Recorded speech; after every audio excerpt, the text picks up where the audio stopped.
हम मीनाक्षी ठाकुर स्वीटी सब गोटे के प्रणाम करै छी। आइ हम एकटा परिछन लऽ कऽ एलहुँ हन जिनकर रचना केने छथि श्री राजेश मोहन झा गुंजन चचा जी ग्राम करियनसँ।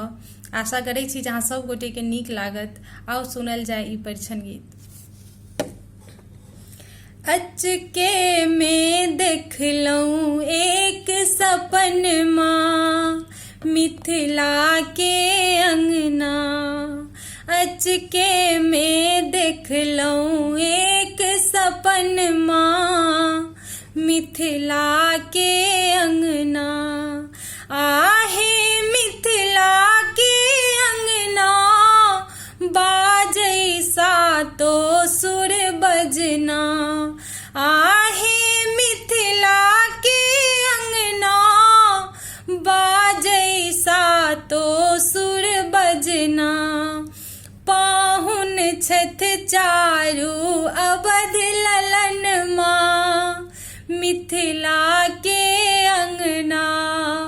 पाहुन छथि चारू अवध ललनमा मिथिला के अंगना। चलियौ सखी मंगल गाबियौ दुल्हा परिछन ले लबियौ। चलियौ सखी मंगल गाबियौ दुल्हा परिछन ले लबियौ।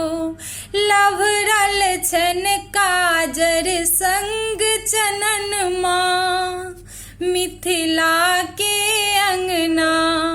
लभरल छन काजर संग चननमा मिथिला के अंगना।